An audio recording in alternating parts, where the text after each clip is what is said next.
Okay. So what question you are asking is not a new question. Okay. At least new, not in the. I mean, this question has existed in a wide variety of forms throughout thousands of years, and not only the question has existed, the answers have largely been changing, been different.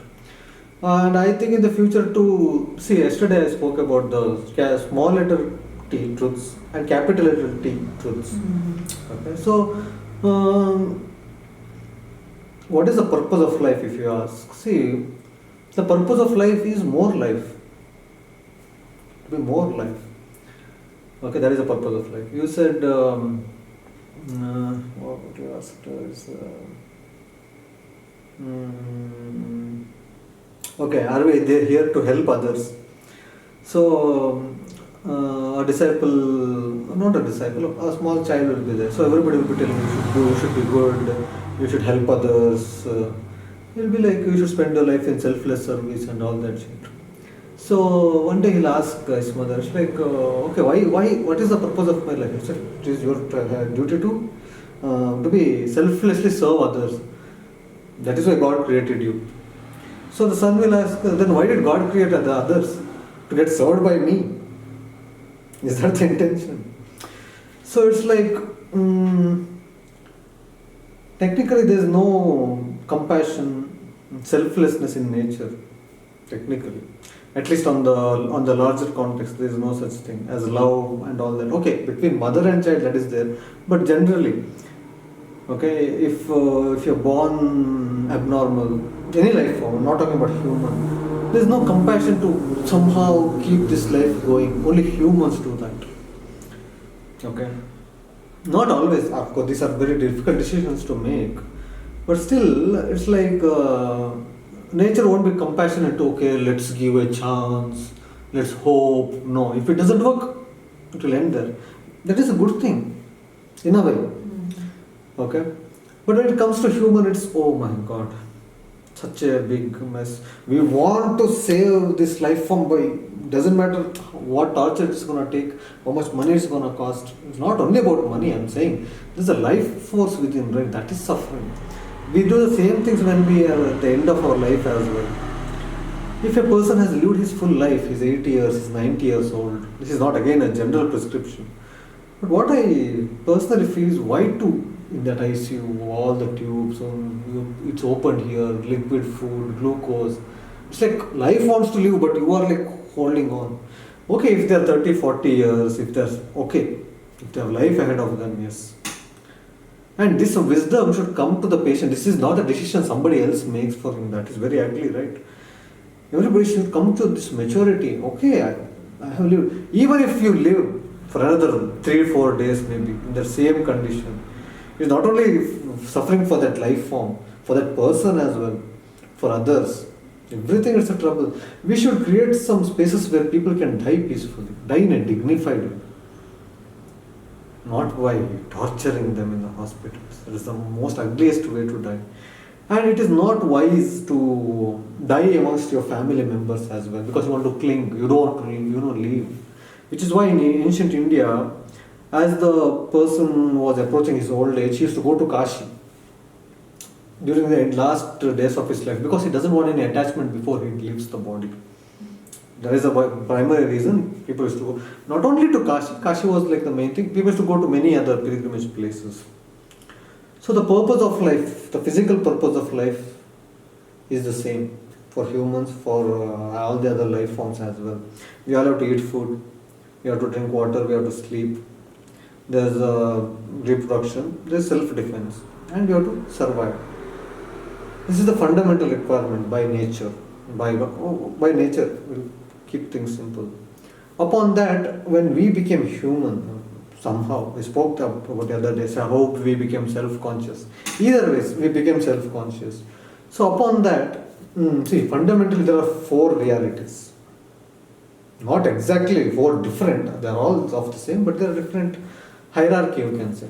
First reality is, for you, or for any person, is within his head. Within his head, there's a reality, right? You're saying this is okay. He has knowledge. He has some understanding of the world.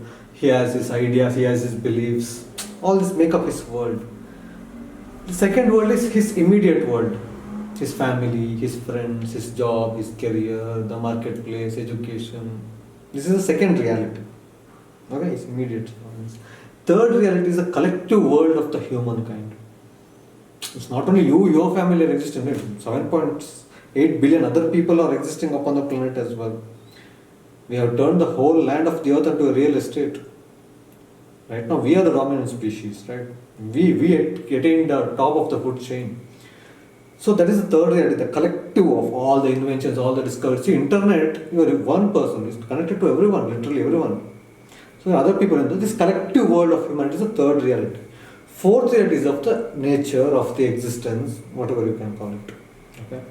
So there are four sheets of reality. Animals, their first kind of reality is not as complicated as you have seen in that movie.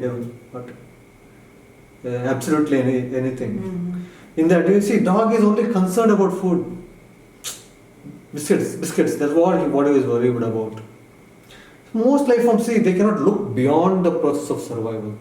See, for the other life forms, if they eat well, if they have sufficiently to eat, if they sleep well, once in a year, maybe when the season comes, if they mate well, if they keep themselves in surrounding in a boundary, defend themselves, that's a good life they lived.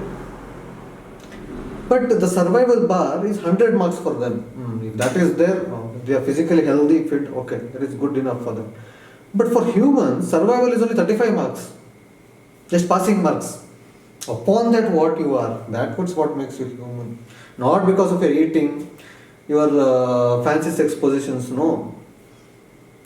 It's not your cuisine that makes you human. Okay, that is a part, but that is not the main reason. Why we wear clothes? No other life forms wear clothes. So many things make us human in that sense. So the purpose of life, one is life's purpose is there. Second one, when you are living in the society, right now, in the 21st century, if you are living, you may say, okay, the purpose of my life is to be a photographer, or to be a writer, or whatever else, to be an engineer, to be a doctor, fancy things. Certain people, I listen to it in many documentaries, or biography movies especially. So at the end they say, this was my purpose of my life, be he a chef, or a painter, or whatever, or he was born to do that. No, not necessarily. He chose to do that. See, you are saying, oh, this is the purpose of my life. See, again, this is small literature. This is also a reality in a way. But this is not the reality of the existence or of the nature. This is your personal reality. So, if you are born 200 years ago, you definitely wouldn't be, to be a photographer wouldn't be a purpose of life, because photography didn't exist 200 years ago. Or 20 years ago, your purpose of life wasn't to be a YouTuber 20 years ago. Right now it is there. If you are born 10,000 years ago, of course, you would be thinking, I want to be a good farmer, I want to be a good fisherman, I want to be a good hunter. Not engineer, fancy things. So our people, usually what happens is, they follow their dream, they'll become successful. Ultimately they'll name it, okay, this Sachin is born to play cricket, Shreya Ghoshal is born to sing. No, they chose. There are any number of butterfly effects, any number of coincidences that happens. For example, I always tell you, right, if it wasn't for my phone, if it wasn't for my WhatsApp, I wouldn't have been a writer. So, many things. So there is the individual purpose, then there is a society. Society has a purpose for an individual. You are born, first they'll try to make you civilized, then they'll send you to this torturous educational institutions. Then you have to, get a degree, get a job, get settled, get married, have children, die like the rest, follow some religion. Society also has a plan for you, has a purpose for you.